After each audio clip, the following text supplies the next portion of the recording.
Саламатсыздарбы, урматтуу радио угармандар. Биринчи радио өз уктурууларын түз эфирде улантат. Сиздерге негизги маселени сунуш кылабыз. Студияда Талайгүл Сыдыкбекова жана Талайгүл Чабдарова. Ал эми режиссердук пультта Айдай Исмаилова жана Азиз Чокморов иштеп жатат. Биз сиздер менен бүгүнкү күндүн өтө актуалдуу болгон темасында сөз кылабыз.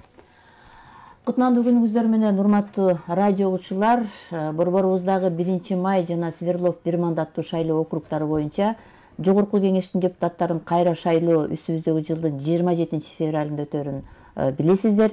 Борбордук шайлоо комиссиясы бекитилген календарлык планда даярдыктарын көрүп жатканы маалымат радиосунан угуп жатасыздар. Ушул тапта каттоодон өткөн талапкерлердин үгүт иштери да жүрүп жатат. Эскерте кетсек, 28 ноябрда өткөн Жогорку кеңештин депутаттарын шайлоодо 1 май жана Свердлов округдарында баарына каршы графасы алдыга чыгып, кайра шайлоо жарыяланган. Бүгүн биз мындан тышкары жергиликтүү кеңештерге шайлоо өткөрүү дагы милдети бар экенин мына ушул жагдайда дагы алдыда маалыматтар менен бөлүшөбүз. Биздин бүгүнкү темага угууга чакырабыз. Биздин суроолорубузга жооп берүү үчүн студиябызга келген мейманыбыз бар. Борбордук шайлоо комиссиясынын мүчөсү Жылкыбаев Кузарбек Казиевич. Саламатсызбы? Саламатсызбы? Саламатсыздар. Урматтуу радио угармандар, эсиңиздерге салып коелу, биз адаттагыдай эле түз эфирдебиз. Эгер сиздерде бүгүнкү тема боюнча суроолор болсо 0312 39 21 90 0502 39 21 90 телефондоруна кайрылсаңыздар болот. Деги эле Борбордук шайлоо комиссиясынын ишмердүүлүгү, азыр жүргүзүп жаткан иштери, дагы башка жана жергиликтүү кеңештерге айрым жерлерде жарыяланган шайлоонун тартиби жана башка маселелер боюнча да суроолор болсо бериңиздер. Андан сырткары биз Facebook'тагы биринчи радионун баракчасынан түз сиздерге жеткирип жатабыз. Суроолор болсо Facebook'тагы биринчи радионун баракчасына дагы жазып калтырсаңыздар болот.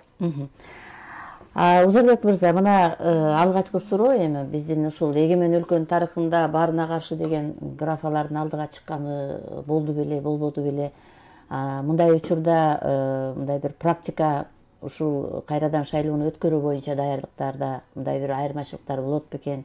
Ушулдай бир практика бизде көрсөтүп элесөбүз, ушундан баштайлы.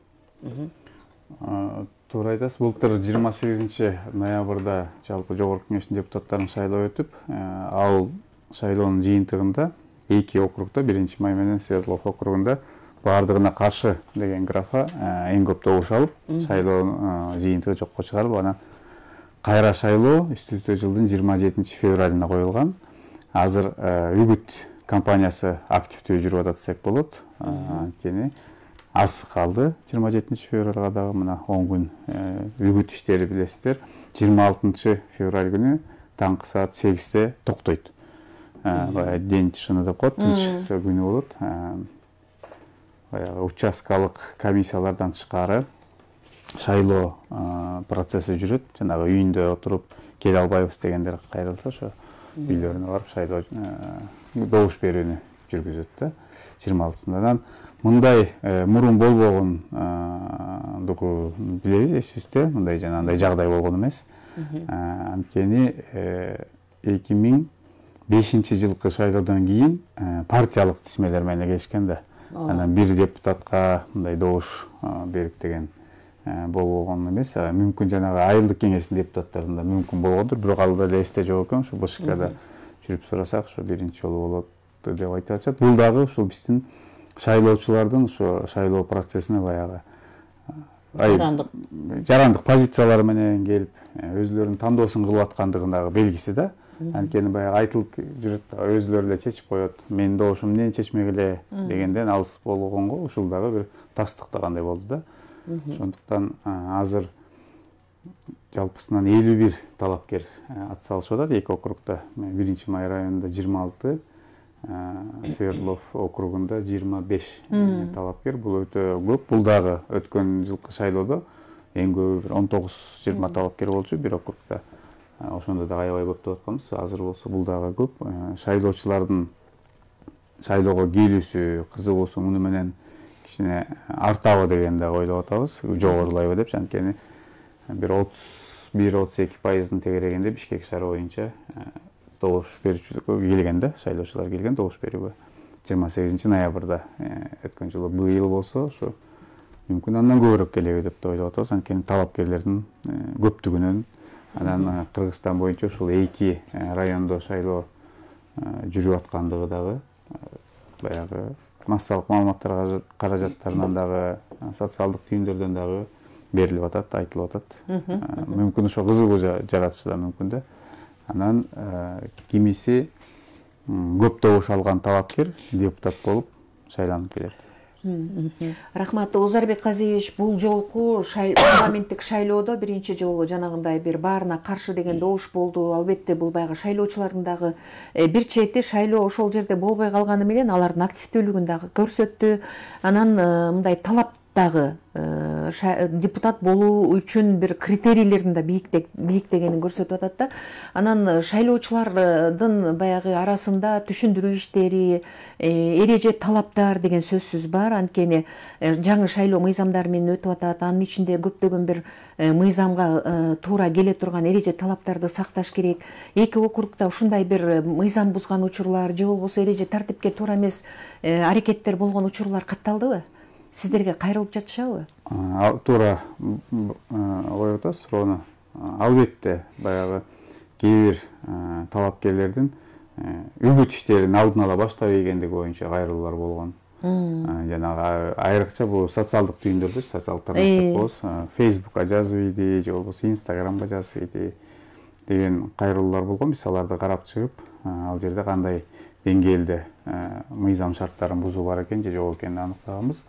Андан тышкары азыр үгүт иштери болуп атканда дагы билесиздер, жанагы билим берүү мекемелеринин 100 метр радиусунда үгүт иштери жүрбөш керек. Жанагындай агитациялык баннерлер дагы илинбеш керек. Ошондой эле саламаттык сактоо мекемелеринде дагы, анан диний мекемелерде. Анан ошол боюнча дагы келип түшүп атат. Арыздар өткөндө биз бир күндө 4 арызды ошо Свердлов округу боюнча карадык. Кээ бирөө талапкерлер ошо туура эмес болуп калгандыгын билип, биз арызды караганга чейин эле барып баннерлерин алып коюп аткандар болуп атат. Эми бул дагы ошол талапкерлердин баягы мыйзамдын алдында жоопкерчилигин сезип аткандыгын деп биз баалайбыз. Бул да жакшы. Өткөн шайлоодо эми башка жер жок экен, эмне кылалы дегендер да болгон да. Жаман да жок, баардыгы жоопкерчилик менен иштерин алып барып атышат. Анан жалпысынан мындай тынч бири-бирин сыйлоо дегендей маанайда кетип баратышат шайлоодо. Буга чейин да өзү биздин инициатива менен келип меморандумга кол коюшкан, ошо жанагындай каралоо же болбосо туура эмес маалыматты бирөө жөнүндө ушундай чыгаргандан кандай десем, андай иштерге барбайлы. Андан көрө таза шайлоо өтсүн, шайлоочуларга шарт түзүп берели, ошол өзүлөрүнүн тандоосун мындай кысым, кыйноосу жок жасагандарына өзүлөрүнүн эркин көргөзгөнгө мүмкүнчүлүк түзүп берели деп талапкерлер меморандумга кол коюшкан. Мүмкүн ошондой меморандумдар дагы ошо бир жоопкерчиликке чакырып атабы дегендей сезим бар да. Мындай жалпысынан тынч кетип баратат. Жакшы. Озарбек мырза, албетте шайлоонун кандай өткөндүгү, анын жыйынтыгы, натыйжасын Борбор шайлоо комиссиясы аныктайт. Анан кайра баягы шайлоо өткөрүүгө туура келген мына азыр ушул эки округда менде мындай бир түшүнүк, мындай бир ой болуп атат да, ушул доо арыздар мындай көп силерге келип түшүп аткандай да. Анан чын эле эгер ошондой көп келип аткан болсо, мына сиз азыр айтып атасыз, үгүт иштери кандай жүрүп атканын, анан бул эмнеге байланыштуу экен деп дагы суроом бар да. Анан ушул үгүт иши, ушул учур айрыкча ушул талапкерлер үчүн өтө бир маанилүү учур да. Анткени ушуну туура пайдалана албай калса, шайлоочуларга мындай өздөрүнүн ойлорун жеткире албай тааныта калса, бул албетте ал талапкерлерге өзүнүн баягы добушун бербейт. Биз аны мына көрдүк, мына каршыбызда эле коюшат экен да. Анан кандай дейсиз, бул ушул мындай бир менин оюм ушул көп келип аткандай болуп атат да, ушул эки эле округ, анан атаандаштык дагы ушундай түзүлүп калды окшойт. Шайлоочулардын арасында дагы мындай бир атаандаштык өзүнүн талапкерлерин чыгарганда дагы өзүнчө бир мындай бир талаш болуп аткандай сезилип атат да мага эмнегедир. Же андай эмеси?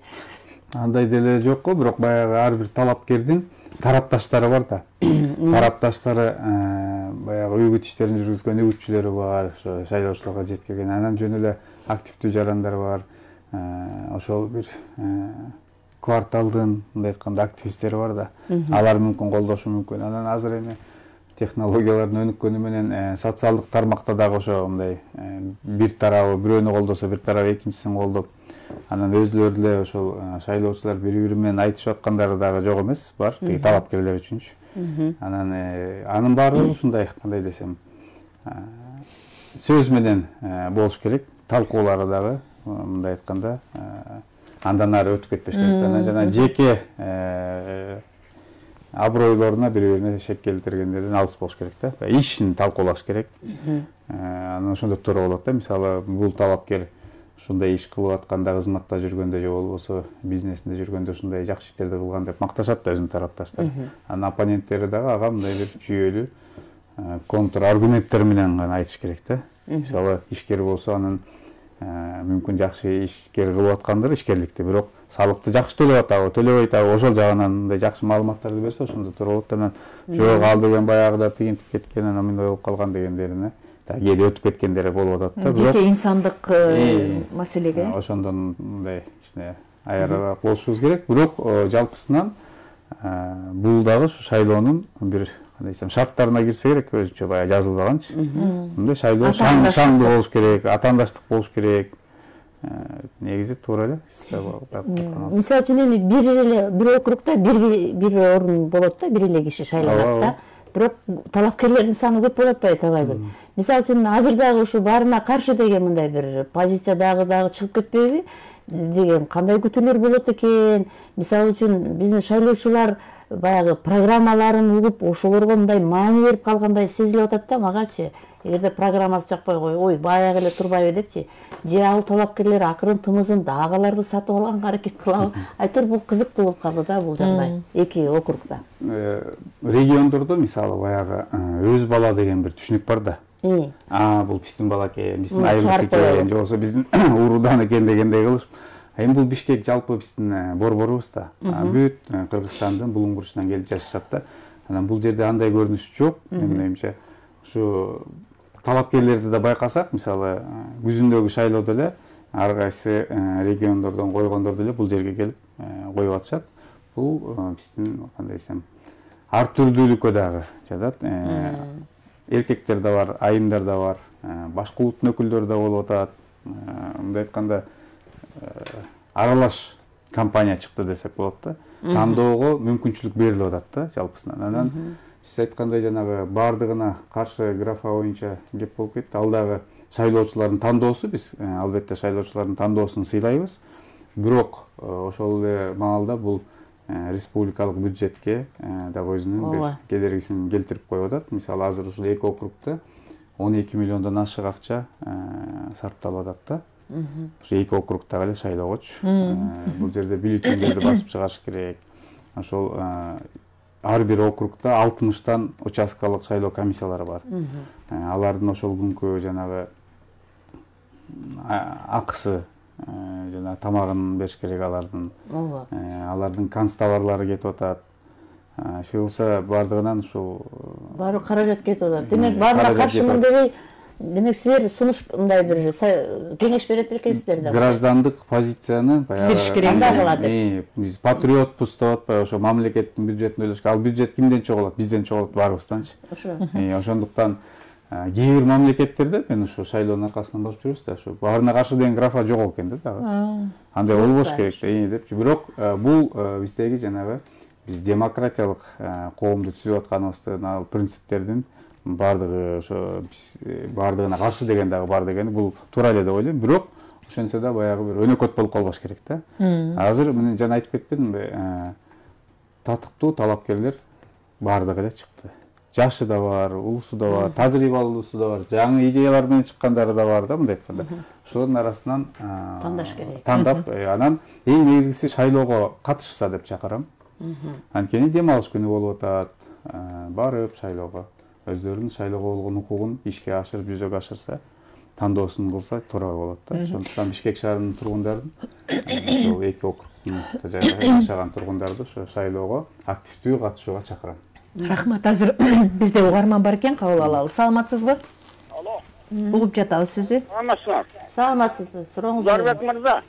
Угуп атабыз, саламатсызбы? Мен Кудай буйруса 27-синде болгон жетпайбы эки округда, мына Бишкекте. Ана бул мисалы мына көп мандаттуу жергиликтүү кеңештечи. Бар экен да мына квота жана гендерный. Мисалы биздин айда 11 депутат болсо айыл өкмөт, ошонун 5 аял болду жана силердин законуңар менен. Анан бул эми адына мандатны да андайды кыла албайсыңар да, туурабы? Туура, андай болду. Мен мына Бишкектин эки округунун элинен сурап элем. Ой, бир дагы аял мына адна мандатта шайлаган жок, мына 33 округтан бүт эркектер келди. Эми жок дегенде мына татыктуу аялдар бар да мына Бишкек менен, азыр Бишкектин эки районунда. Ошону шайлап койсо деген бул өзүмдүн каалап элем эмес, сураныч. Анан мен айтайын деген мындай да. Мына быйыл жогорку кеңеште шайлоо болгондо бир топ ичи болбоду. Талаш тартыш болду.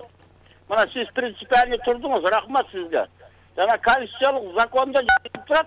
Мисалы жанагы Жанар Акаев менен Орголчу талашпады мандатты. Ошол жерде конституциялык сотто мындай закондо мындай жазылып турат деди. Айтышты Бишкектин. Бирок жогорку сот эмнегедир ал конституциялык соттун эмесин эске албай эле Жанарга берип койду да. Баягы мандатты. Ошон үчүн мисалы мына ошондо сиз айттыңыз да жана шайлоонун алдында эреженин бар шайлоонун алдында айтылыш керек, коюлуш керек, туурабы? Туура. Ана силерден да кетип калды да мисалы Бишкектен.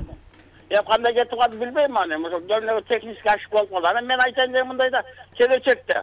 Мына биринчи жолу Кыргызстандын тарыхында шайлоодон кийин тынч жашап атабыз баарыбыз. Кудайга шүгүр. Кудайга тободош керек. Келечекте таалайбылды сурап берет жанагындай критерий болуш керек. Мына азыркы 7-чи чакырышта жөн эле наурап өтүп кеткен депутаттар бар. Мыйзам эмнеге түшүнбөгөн отуруп телефон чыгып көрүп атабыз да. Эми аттарын айтпай эле коелу. Бирок мына Бишкекте силер жогорку кеңеш менен кеңешип, мына кийинки шайлоодо ким депутат боло алат деген бир критерий коюш керек да. Депутат деген кандай болуш керек? Бул деген мына жакшы мыйзамдарды жазыш керек. Мамлекетке салым коюш керек. Анан өзүң мыйзамды түшүнбөсөң, эчтеке түшүнбөй телефон чыгып отурсаң, 5 жыл сен айлык аласың мамлекеттен. Элдин тагдырын, закондорду жазбасаң, андай депутат мишки кереги барбы, жокпу дегенде суроо турат да. Ошондуктан бир конкретный мисалы депутат деген мисалы жанагындай кандидатский болуш керек, билими күчтүү болуш керек. Жанагындай деген дипломдору бар, жасалма болбош керек.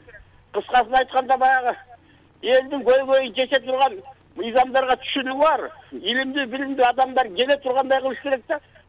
Рахмат. Жакшы маселелерди коюп кетти. Мына Кыргыздын накта жигиттери деп койсом болот. Патриот мекенчи. Айымдарды колдош керек деп мына жигитчилик кылып, туура айтып атат. Бул жерде дагы ошо бир мандаттуу округтарда бирден эле чыгат да. Бир мандат болсо бирөө эле чыгат. Ошондуктан 34 округда жалаң жигиттер шайланып келгендигин баса айтып кетсек болот. Ошондуктан азыр мүмкүнчүлүк бар. Кыргызда илгертен кыздын 40 жашы улуу деп айтып келбеди беле. Айымдарга болгондой мамиле дагы башкача эле тарыхыбызда дагы биздин салттарыбызда дагы ошону карап мүмкүн айымдарды колдоп кетиш мүмкүн. Аксакал айткандай татыктуу депутат болгонго айым кандидаттар дагы жок эмес бар. Анан эми критерийлер боюнча мыйзамда критерийлер көрсөтүлгөн. Баягы былтыр өзгөрүүлөр боюнча билесиздер, ошо жогорку билими талап болуп киргизилип калды. Мурун андай жок болчу да. Мында мына жогорку билим, диплом болуш керек деп киргизилип калды. Мурун 21 жаштан өйдө болсо азыр 25 жашка толгон Кыргыз Республикасынын жараны деп белгиленди. Ушундай талаптары бар, билесиздер. Андан башкасын эми шайлоочу чечиш керек. Ооба. Шайлоочу чечиш керек дагы, добушту шайлоочу бериш керек. Анан эми азыркы жаңы келген парламент азыр кичине ишке кирип атат. Көбүнчөсү эле жаңылар экен, билесиздер. Бир 70%дан ашыгыраагы жаңы биринчи жолу депутат болуп келгендер экен. Аларды дагы азыр жогорку кеңештин иштөө тартибин, регламент боюнча маселелерди азыр кичине таанышуу иретип жүрүп атса керек. Буюрса жакында жаңы саясий жылдыздардын пайда болуусун да күтөбүз. Анткени бул табиятта ошондой да саясаттын ошо парламентте. Баардык эле биз айткан дасыккан саясатчылар биздин Кыргызстандагы жаш кезинде депутат болуп кетишкен да, алар да көп элечи. Акырын өсөт. Рахмат, дагы бир угарман байланышка чыкты, кабыл алалы. Саламатсызбы? Угуп атам, саламатсызбы? Жарбек мырза, мен айтайын дегенimde мына демократия болгон Евро өлкөлөрү, Америкада кандай профессионал аксалган парламенттин мүчөлөр отурат да. Булар ошол аймактын коопсуздугу, бүтүндүгү, башка үчүн күрөшкөнчү. Ооба. Ана бизге келе какой-то бир чала сабат кыйкырган патриотмун деген бир аңкоолор келип алат дагы. Анан ошо Европарламентке, Конгресске, башкага барганда биринчи класстын баласында деп оозун ачып алып эле алардын бизге тескери берген үгүттөрүн алып келип мен конституция жаздым, мен тиз жаздым деп эле бирет. Ошону айынан биз туура атабыз, бизде башаламандык тапалан арканда көмөктөр болуп атат. Эсип калыш керек. Рахмат. Пикир экен да. Пикир экен. Демек, негизи эми ал батыш парламентаризмдин тарыхын карап көрсөк, 1000 жылдан ашык тарыхы бар да аларчы парламент болуп келатышат да. Ошол эле Америка дейбиз, Америка мамлекети түзүлгөндө эле ошол парламенти түзүлгөндө ошо парламенттик демократия деп аларда ошо тажрыйбасы да мол, тарыхы да бар. Айтканда династиялары дагы болуп калат экен да алардачы.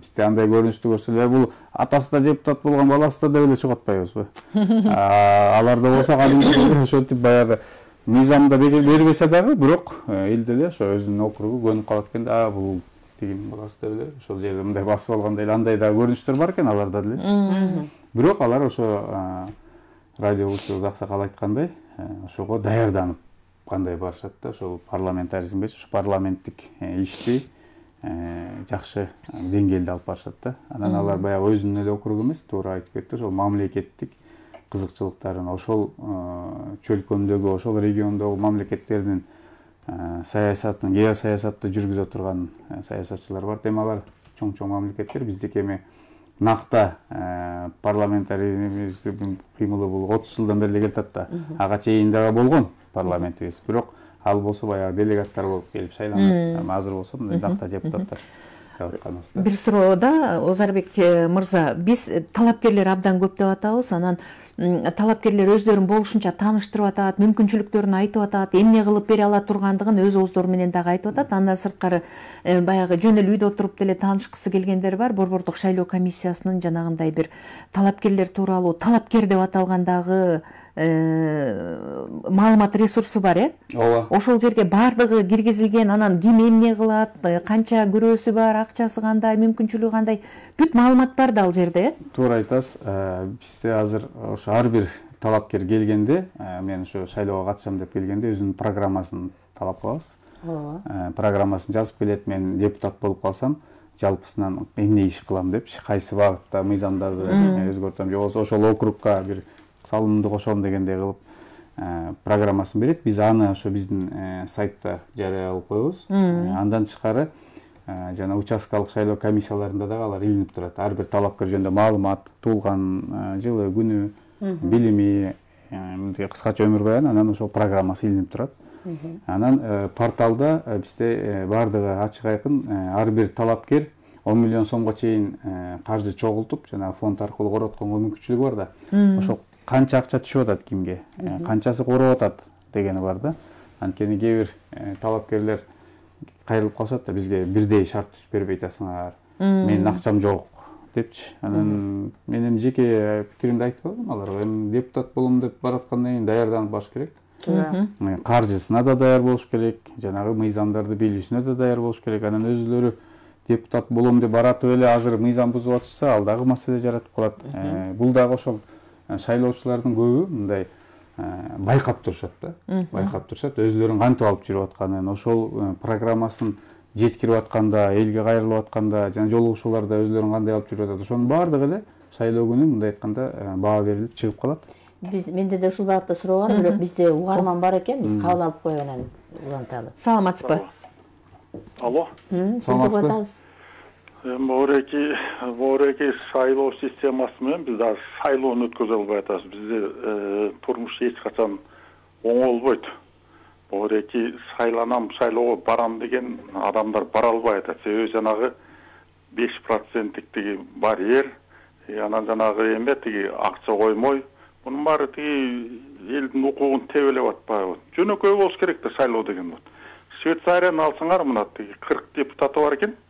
8 министрлиги бар экен. Собственно иштеп атат. бюджети 222 миллион доллар экен болот. Эчтеке жок азерде тиги биздикидей неме жок. А бирок тиги иш жүрүп атат да. Ученыйлардын баары жанагы лауреат Нобелевский премиялардын баары ошол жактан чыгып атат. Билим менен алар дүйнөнү башкарып атышат.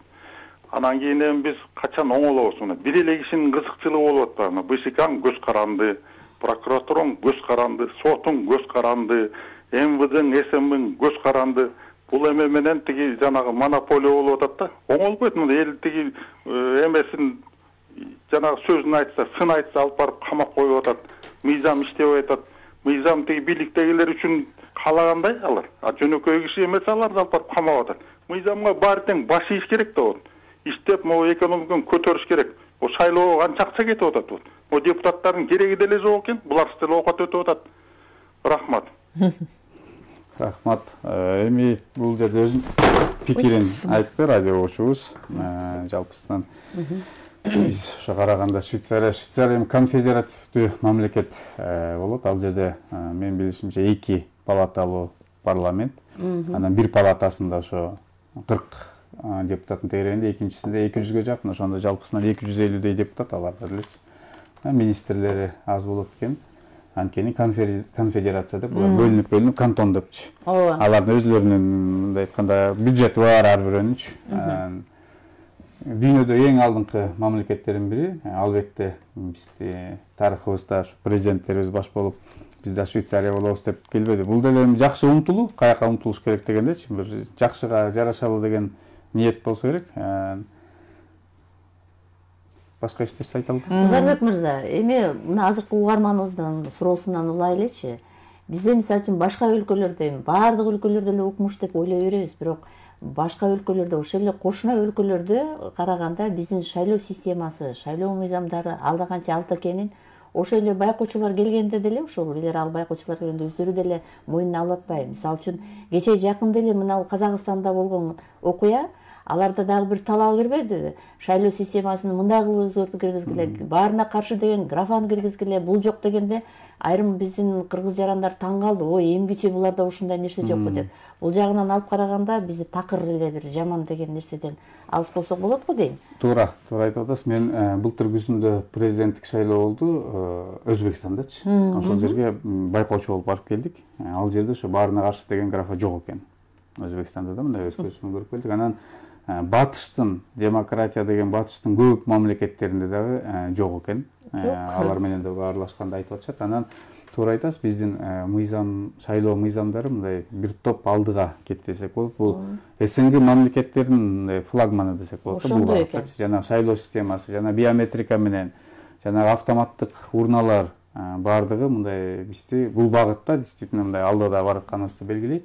Анан бирөөлөрдү мактай берип эле көнүп калдык окшойт. Өз үстүндө жакшы жерлерибизди айта жүрүш керек. Айта жүрүш керек го, такыр эле бизде жаман дебейчи. Анан албетте жана аксакал айткандай биз күчтүү мамлекеттерге, алдыңкы мамлекеттерге теңелүүгө умтулушубуз керек. Бирок ошол эле убакта дагы салыштырмалуу ошо кошуна мамлекеттерди карасак болот, андан аркыларын карасак болот.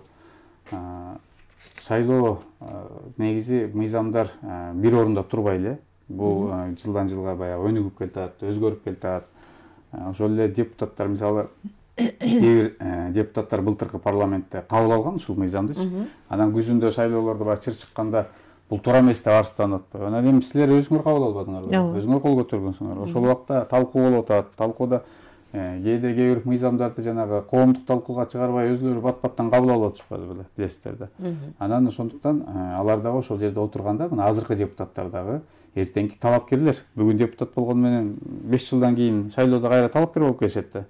Ошондуктан өздөрү караш керек. Баардыгына бирдей шарт түзөлү. Ар бир талапкерге бирдей болсун деген позицияларды так карап, анан оюндун шарттарын жана айтып кеттим эле, алдын ала аныктап алыш керек да. Мисалы 5 жылдан кийинки болуп турган шайлоого азыр даярдап 1-2 жылдын ичинде бул мыйзамдардын конституциялык мыйзамда кандай кемчиликтер бар, кандай артыкчылыктар бар экенин талкуулап, ошону мындай бекитип койсо, анан кийинки жаштар дагы келаткандар дагы алдын ала билишет да. Анан биз шайлоого 1 ай калганда мыйзамды өзгөртө калып, анан жанагы силер болуп чогуу биз отуруп алып элге түшүндүрүү иштерин жүргүзө беребиз го. Аны уже эртерээк кылып койсо жакшы болот да. Талай бизде угарман жок болсо жана суроону дагы бергим келип атат. Мына сиз биз азыр жогорку кеңешке ошо 2 округ боюнча сүйлөшүп атабыз. Андан кийин биз ошо жергиликтүү кеңештерге айрым бир жерлердеги шайлоолор боюнча да өтөбүз. Анан баары эле окшош. Мына талапкерлерди шайлоодо, ал жерде ошо жергиликтүү кеңештин депутаттарын шайлоо. Ар жерде өзүнүн дагы мындай сапаты, деңгээли, мындай критерийлери бар да. Мына биз азыр талапкерлерди көп экен, анан кантип тандайбыз, анан башта орто отурбай эле тиги баарына каршыны эле коюп салалычы дегенде позициядагы жарандар жүрбөйбү? Койчу ушулар эмнени жыргатат дегендер бар да. Бирок ушундайда мына сиз азыр дагы айттыңыз. Ар бир нерсеге даярдыкты көрүш керек. Эгерде мен талапкер болом деген максатты койсок, мен азыртадан даярданышым керек, мыйзамдарды окуп чыгышым керек, конституцияны бүт баарын мындай бир көз жүгүртүп баардыгын өткөрүшүм керек. Анан кандай дейсиз, Узарбек мырза? Саясий билимдин, ошо мыйзамды мындай бир үйрөнүп алуунун дагы бир мындай мааниси барбы? Мисалы үчүн ошо талапкер болом деген адам саясий билимге ээ болуш керек да. Жөн эле мен эле тура калып эле анан мен ушул жерде иштеп койдум эле барып туруп депутат боло калайынчы деген сөз эмес да бул. Туура белгилеп атасыз. Бул депутат бул саясий ишмердүүлүк менен алектенет да. Бирок бул парламент биздин коомдун жүзү да. Ал жерде мисалы ар кайсы тармактын өкүлдөрү бар да. Мисалы экономисттер бар, бизнесмендер бар, мугалимдер бар, укук коргоо органдарында мурун кызмат кылган жарандарыбыз депутат болуп отурат да. Бирок ошол эле убакта саясий маданияттуулугун, саясий сабаттуулугундагы жогорулатып алса, бул өтө жакшы өзлөрүнөчү. Ошол жерде жанагы сүйлөгөндү дагы ошо кандай сүйлөш керек, жана ораторлук искусство деп коебуз го. Аны деле даярданып алса өзлөрүнө жакшы да. Анан барып алып даярдангандар да бар эми, бирок көбүнчө ошо жанагы алдын ала даярданып алса, бул өзүнүн ошол депутаттык ишмердүүлүккө кызыктар экенин, даяр экенин шайлоочулар көргөзүш керек да алдын ала элечи.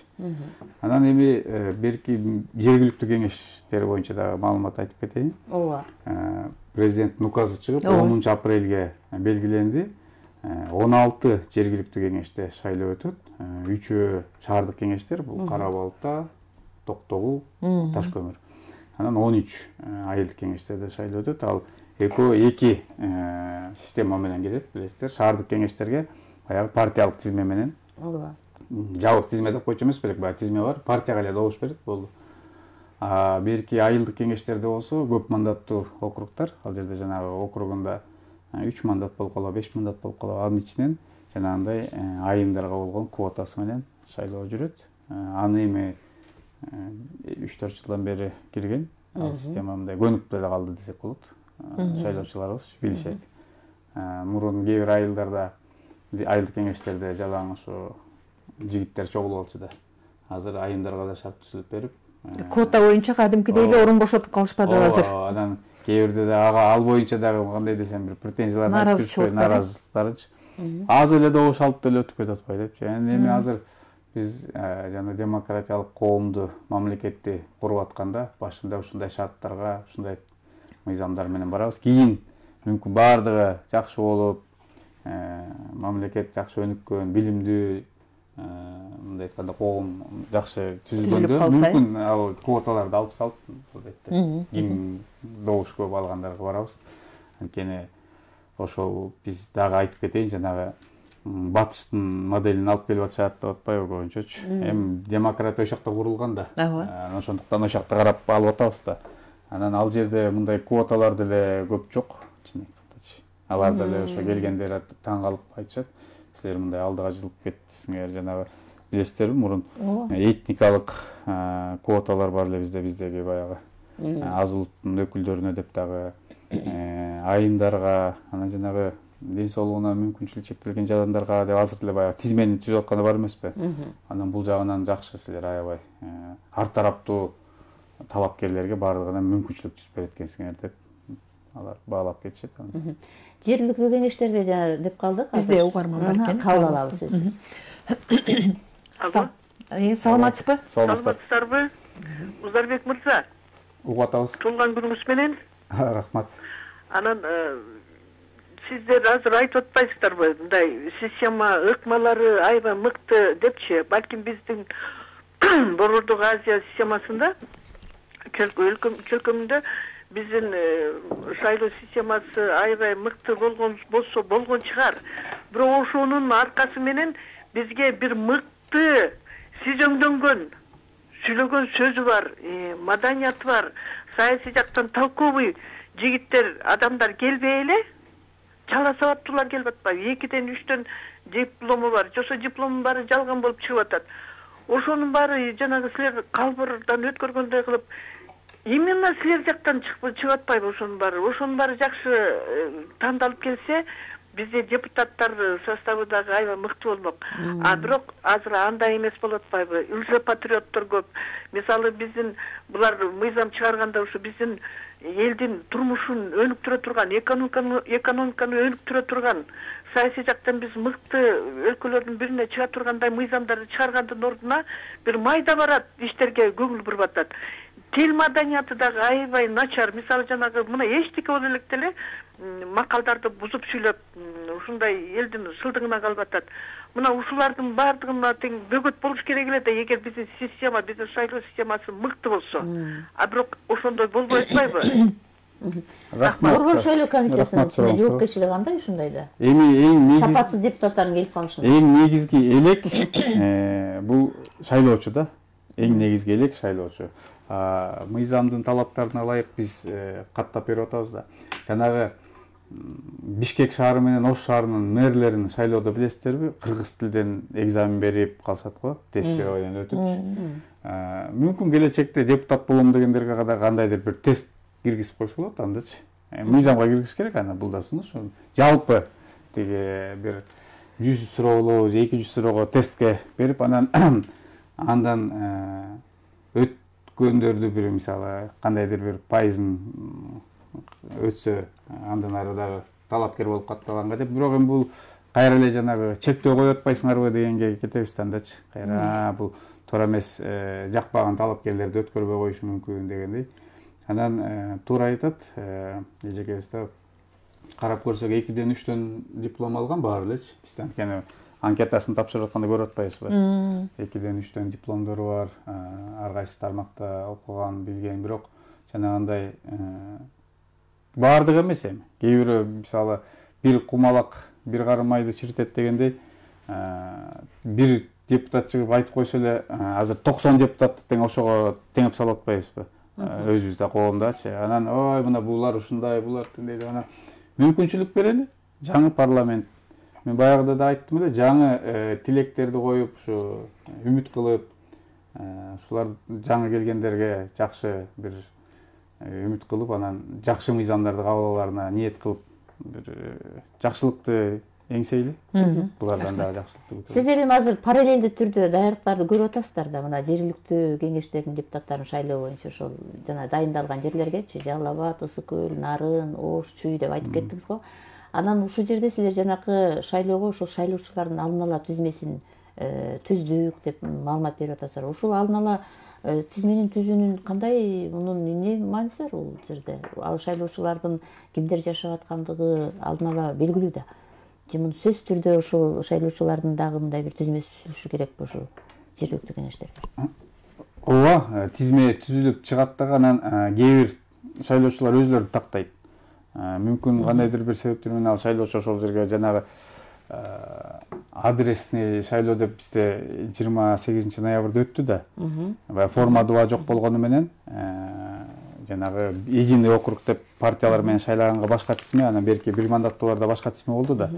Ошондой иштер болуп атканда, жанагындай жумуштар менен жүргөн деп мүмкүн ал башка адреске туруп калган деп карайт да өзүнчү. Анан ошол жамааттын, ошол округдун тургундары постоянный жашаган, пропискасы бар, ошолор эле шайлаган укугу бар да ал жерде. Ошолор тактайт өзлөрүнө. Анан 18 жашка толгон жарандарыбыз бар. Мисалы шайлоо күнкүгө 18 жашка толуп жана паспорт алган жарандарыбыз болсо, барып анан алар өзлөрүнүн тизмеге киргизет. Арыздарын менен берип, жана ошолорду тактаганга атайын алдын ала тизме керек. Бул эми мыйзамда көрсөтүлгөн талап. Анткени эсиңизде болуш керек, жана резонанс болуп кетпеди беле? Бир ошо жергиликтүү кеңештерге шайлоодо дагы тигил жактан бул жактан адамдарды ташып барып дагы тургузуп ошо жерге шайлоого катыштырган 2020-жылдагы бул чоң бир талкуу жараткан. Ал ошо жана форма 2 деген бар беле? Анан ошондо форма 2-нин аркасы менен баргандар ошол жерде калып аткан да. Алар форма 2 деген бул жергиликтүү кеңештин шайлоолоруна тиешеси жок болчу алды кезде делечи. Ооба. Ал республикалык шайлоо болчу, бирок ошонун аркасы менен барып анан калып калганда тизмеде болуп, анан ошондуктан билесиздер, жанагы Токмок шаарында резиновый квартиралар деп, бир квартирага 200 кишилерди киргизип, кийин аларды кайра чыгара албай кыйналышты го. Анткени система бербей, алар жанагы шаардын четиндеги жаңы конуштарда экен да, жаңы конуштарда пропискасы жок экен. Анан пропискага туруп алып деги өзүлөрү деле жарандар чыккысы келбей, ушундай маселелер болгон да. Азыр бул шайлоолордо андай болбойт, кодоп атабыз. Рахмат, дагы бир угарман байланышка чыгып атат, суроосун угалы. Саламатсызбы? Алло, саламатсыңар. Саламатчылык. Таалай күлсүңбү? Эки таалай күлсөң. Айтыңыз, ага эки таалай күлүп атабыз. Узарбек, иним мен Нарындан сүйлөп атам. Рахмат. Керимбаев, ардагерлер кеңешинин төрагасы. Пенсионермин. Узар, иним. Мындай болуп атат. Шайлоо жанагы өзүн өзү көрсөтүү дегендин өзү таптакыр ушул туура эмес да. Ошол ар кайсы жерде эле кызмат иштеп, анан кийин ошол шайлоонун алып, кынык алып калгандардын баары эле заявлениясы алып эле баары ошолор кирип кетип атат да. Эми баары жаман деп айтууга болбойт, жакшы жолдоштор да бар ичинде. Бирок аз болуп атат да. Ошон үчүн ушу биз мурун деле сунуш берип жүрдүк эле ушул өзүн өзү көрсөткөндөр менен кошо эле одновременно ар бир айыл өкмөтүнөн эл менен кеңешип туруп, ошолор выдвижение жасаса, анан кийин жакшы кадрлар келмек. Анан жөн эле турмушту түшүнбөгөн, эл менен аралашып сүйлөшүп көрбөгөн, чарбалык иштерге мындай бир өзүнүн маалыматтары жок нерселер эле жана алдыда бирөө туура айтып атат. Майда чүйдө бир деле маселелерди козгоп эле убакыттын баары кетип атат да. Анан жакшы элге керектүү закондор кабыл алынбай атат да. Ошон үчүн жанагы өзүн өзү көрсөтүү дегенди чектеп, элдин көрсөтүүсү менен ар бир региондон барып, анан бизге бир 30-40 эле депутат керек. Илгери сайыз 300 миллион халкы барда 16 эле киши башкарчы. Эми аны диктаторство деп айтса да, бирок негизи жанагы көп суурин каспайт болуп, ар бир аймактагы өзүнүн айткан бир майда чүйдө талаптарын айтып эле ошону менен убактылардын баары кетип атат да. А элге керектүү маанилүү закондор кабыл алынбай атат. Мисалы үчүн жанагы эки салык жөнүндө бир маселени койду. Мен 10 жыл салык иштегем. Жана ортомчулар бияктан биз ишкер деген менен биз алып сатарлар көбөйгөн. Ошол ортомчулардын салык төлөбөй атканын жанагы чек менен машинка менен иштетели десе, аны деле тиги көрүнгөн элди сүрөп эле туура кабыл албай ушинтип атышат. Анан ушундай маселелер көп. Ушунун баарысына ушу мен ойлор элем, ушу бизге бир 90 деген да көп. Ошо жанагы 500 киши курултай аркылуу шайланып барып туруп эле республикадан жанагы эме шайлоону республикадан өткөрүп туруп эле 30 кишини тандап шайлап койсок эле ошол менен жакшы иш болмок. Анан эми президентский башкаруу деп атат, а жанагы сессияга келишет, анан баягы законго алып атканда көрүнгөн замечание айтат да, чыккандан кийин тамдайлангандан кийин басып кетишет. Ошон үчүн президенттин тегерегинде акыл кеңеш президиумун түзүп туруп, анан бир жоопкерчилик менен карап, министрликтерди дагы кыскартып тейлеп иштесе анан жакшы болот эле. Ушуга силер бир жакшылап маанилер бойлонуп көрүп жасасаңар жакшы болот эле да. Өзүнө суу көрсөтпөгөндүн баарын коюш керек да. Рахмат, агай. Рахмат, оюңузду кеңирип. Айылдык кеңештердин депутаттарын шайлоодогуну айтып атат аксакал, ошо өзүн өзү көргөзүүнү койсо деп. Бул эми мыйзам аткарабыз. Биз борбордук шайлоо комиссиясы, округдук шайлоо комиссиясы, аймактык шайлоо комиссиясы, тилкелик шайлоо комиссиялары баардыгыбыз биз аткаруучу органбыз деп койсок болот. Анткени ушу шайлоо мыйзамдарын жогорку кеңеш кандай кабыл алып берсе, биз ошолорду аткарабыз. Бирок жанагы мыйзамдарга өзгөртүү болуп атканда сунуштарыбызды бергенге мүмкүнчүлүк бар. Жумушчу топтор бар атайын, ошолорду иштеп, ушу жарандардын кайрылууларын эске алып, ушу шайлоолордо өтүп атканда кандай кемчиликтер болду, кандай артыкчылыктар болду деп биз сунуш бергенге мүмкүнчүлүгүбүз бар. Бирок баары бир мыйзамды депутаттар кабыл алат, президент кол коет. ал күчүнө кирген мыйзамды баарыбыз аткарууга тийишпиз. Узарбек Казиевич, дагы бир маселеде мына президент Садыр Жапаров бийликке келгенден бери жергиликтүү бийликке дагы, айыл өкмөттөрүнө, айыл кеңештерине, деги эле баардык бийлик түзүмдөрүнө катуу тапшырма берип атат. Анан талаптар дагы башкача болуп атат. Демек, бул дагы кайсы бир деңгээлде жана өзүн өзү көрсөтөбү, башка бирөө көрсөтөбү, партиядан келеби, кайсыл деңгээлдеги депутат болбосун, алардын жоопкерчилигин дагы көтөрүүгө баратат окшойт да. Мыйзам деп калдыңыз, мыйзамдарды инвентаризациялоо болуп атат. Кереги бары калып, кереги жогу кетип атат. Эл турмушуна эмне жакшы, жакын, ошол нерсенин алкагында иш жүргүзүшүбүз керек да. Анан бул дагы ошол жана депутаттардын, эл өкүлдөрүнүн жоопкерчилигин да көтөрөт го дейм. Сиз айткандай бара балким чын эле менин колуман эмне келет, чын эле депутат боломбу, боло албаймбы деген дагы бир түшүнүккө жетербиз. Албетте, көч бара түзөлөт дегендей. Азыр бир топ ушу мамлекетти кандай десем өнүктүрүү жолунда, өнүктүрүү багытында алып бара турган инициативалар чыгып атат. Өлкө башчысынан, кабинет министрликтерден ошолорду ишке ашырууга бир топ мыйзамдарга өзгөртүү кириш керек. Инвентаризацияда жүрүп атат деп атасыз. Ошолорду талкууда анан кандай десем биз баягы жакшы кылабыз деп жаман кылып албашыбыз керек да. Ниеттер жакшы болушу мүмкүн да, оңдой эле. Бирок ошол убакта анын кесепеттери да болуп калышы мүмкүн. Ошол мыйзамды кабыл алуу үчүн. Ошондуктан ошол депутаттар 3 окууда кабыл ала турган мыйзамды баягы 7 өлчөп 1 кес дегендей шашпай, жакшыраак талкуулап, анан коомдук талкууну албетте жүргүзүш керек. Сөзсүз. Ошондо ал жерде дагы эксперттер келип өзлөрүнүн ой пикирлерин айтыш керек. Жана аксакал айтып кетпеди, жанагы кассовый аппараттар боюнча дагычы аябай талкуу жаратып атат коомдо, айрыкча ушу ишкерлер кандай десем бизге бир тоскоолдуктар жаралып калып атат дегендей. Ошол эле маалда өкмөт тарап болсо айтып атат, тескерисинче биз майда ишкерлерге аябай жакшы шарт түзүп берип атабыз, жеңилдиктерди берип атабыз деп. Бирок аны мындай экөөнүн ортосунда бир диалог болбогондой болуп кетет. Ошону кабыл алып атканда жана коомдук талкуулар болгондо ошол жерде айтып алышмак да, алдын ала. Бири-биринечи. Бул эми биздин шайлоого тиешеси жок, бирок ошол маалда коомдо болуп аткан ал кемчиликтерди президент дагы айтпады. Ал айтып атат ошо. Негизи жалпы эле мыйзамдарды кабыл алып атканда, ал кассалык аппараттар боюнча, салык боюнча эмес, жалпы мыйзамдарды кабыл алып атканда айрыкча ушундай бир коомго түздөн түз мындай бир резонанс жараткан мыйзамдарды кабыл алып атканда, ошо жана коомдук талкууну ачык айкын ушу телеэфирлерде кээде болуп калат го, жана референдум өтүп атканда, мисалы ушу ой ордодо, сиздердин радиолордо ушундай талкуулар жүрөт да жакшы эле. Ошондой кылып талкуулап койсо деле болот да. Кеңири мындай маалымат жетет, туура экен деп. Албетте биз мамлекетибизди күчтөйбүз, бекемдейбиз, өнүктүрөбүз, баарыбыз салык төлөшүбүз керек. Туура. Салык төлөгөн өзүнчө бир маданият. Аны да сезебизибиз керек. Эми салык жагына өтүп кетип баратабыз. Бүгүн мында азыр эми убактыбыз аягына чыгып бараткан сейт. Узарбек мырза, мына сиздер ушул жана кайра шайлоодо ошо жогорку кеңештин депутатына талапкерлердин шайлоо фонддоруна дагы мындай бир ачыктык жагын дагы камсыз кылып атасыздар да, аларды текшерүү жагын ачык кылып. Кандай болуп атат азыр ушул жагдайда мындай бир маселелер жаралган жокпу? Канча каражат түшүп атат, алар каяктан келип түшүп атканын үлгүрүп атасыздарбы текшерип? Албетте бизде атайын жумушчу топ бар, контрольно-ревизионный группа деп коебуз.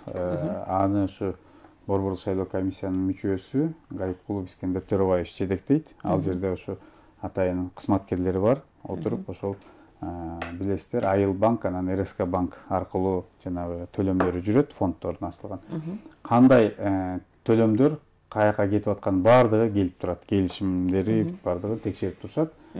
Жанагы үгүтчүлөрдүн айлык акысын берип атат, жосо баннерге акча төлөп атат, же телевиденияга төлөп атат. Азыр таргетирование деп интернет аркылуу да рекламасынын акчасын төлөш керек. Алар да төлөп атат, баардыгын көргөзүп турат да.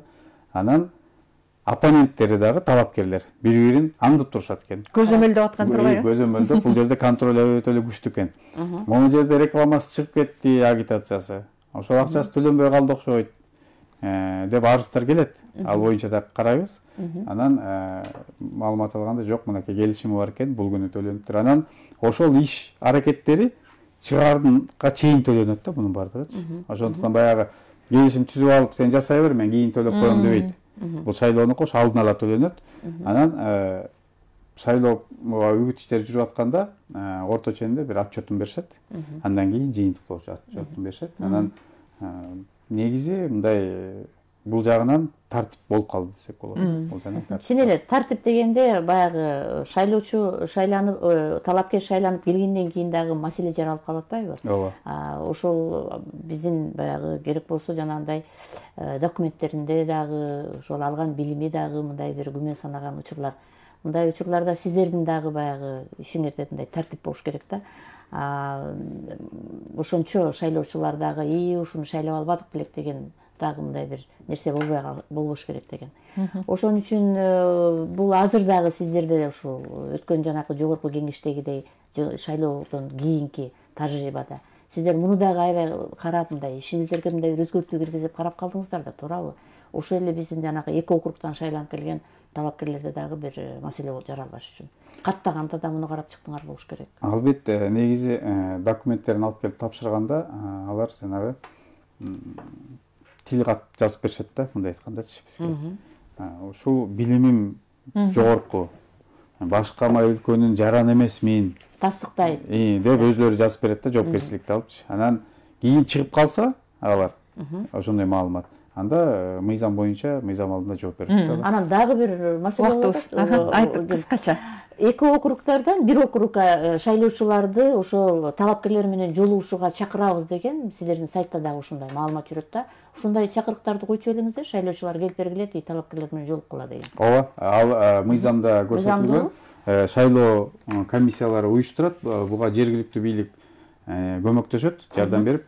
Анткени талапкерлердин баардыгынын мүмкүнчүлүгү болбой калат экенде. Бирөөнүн мүмкүнчүлүгү бар, ал көбүрөөк чогултуп алат, кээ бирөө чогултуп. Ошондуктан баардыгын бирдей шарт, бир жерге чогултуп, анан шарт түзүп бергенге бул мыйзамда көрсөтүлгөн. Анан бирок ага баары эле бара бербейт экен.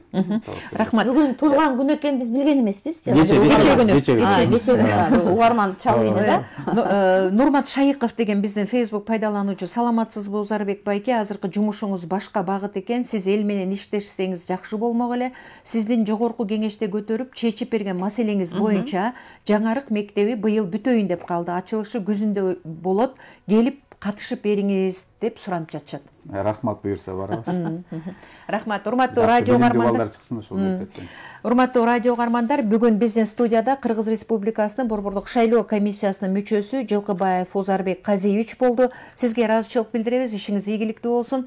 Программаны Талайгүл Чабдарова жана Талайгүл Сыдыкбекова алып бардык. Режиссерлук пультта Айдай Исмаилова жана Азиз Чокморов иштеди. Сиздер бул маекти Facebooktагы Биринчи радионун баракчасынан көрүп алыңыздар.